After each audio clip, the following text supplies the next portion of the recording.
Aujourd'hui, Jésus est au temple et il découvre parmi ceux qui viennent déposer leurs offrandes des riches qui donnent une partie de leur superflu. Pour Jésus, leurs offrandes ne sont pas de véritables aumônes puisqu'elles proviennent de ce qu'il possède et non de ce qui reste et qui au fond n'a pas de valeur pour eux. Cette offrande, voyez-vous, ne leur coûte pas vraiment. Elle ne constitue pas pour eux un sacrifice, mais plutôt un signe ostentatoire, un moyen de montrer qu'ils en ont. Gaspiller quelques billets de banque afin qu'on sache que j'en ai suffisamment. Qu'est-ce que ça me coûte? Rien du tout. Au contraire, ça me permet d'avoir plus de prestige, de privilèges auprès des autres. Ainsi deviennent-ils des voleurs qui prennent possession d'une gloire humaine qui ne leur appartient pas. Ils ne pratiquent pas l'aumône comme leur avait enseigné le maître. Quand tu fais l'aumône, ne fais pas sonner la trompette devant toi. Que ta main gauche ignore ce que fait ta main droite, afin que ton aumône reste dans le secret. Parmi ceux qui viennent déposer leur offrande, Jésus remarque également une veuve.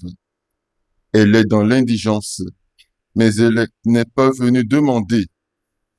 Elle est plutôt venue faire son offrande elle aussi.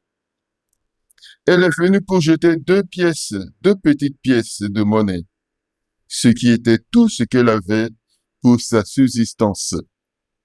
Elle n'a pas voulu qu'on la voie particulièrement.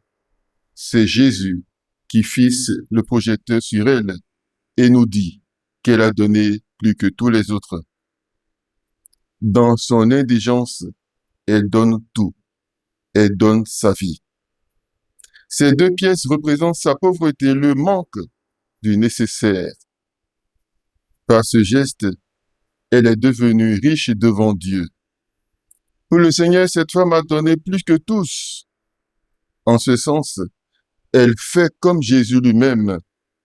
De riche qu'il était, il s'est fait pauvre afin de nous combler. Mes frères, mes sœurs, la générosité de la pauvre veuve est une bonne leçon pour nous, nous disciples du Christ. Nous pouvons donner beaucoup, comme ces riches mettaient leurs offrandes dans le trésor. Mais rien de cela n'aura de la valeur si nous donnons que des restes, si nous donnons que de superflu, si nous donnons sans générosité, si ce que nous donnons ne nous coûte rien. Apprenons donc, mes frères, mes sœurs, apprenons à donner.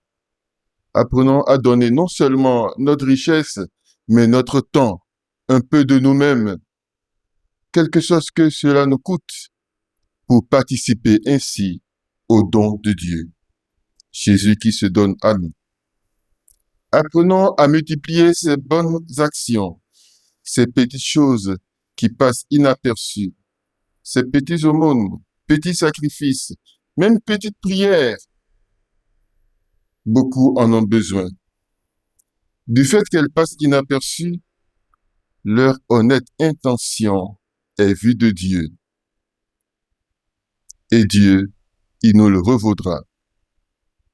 Mes frères, mes sœurs, apprenons à demeurer dans la vérité de nos dons à Dieu et que lui-même vienne au secours de nos efforts pour que nous puissions toujours correspondre aux vrais dons qu'il attend de nous.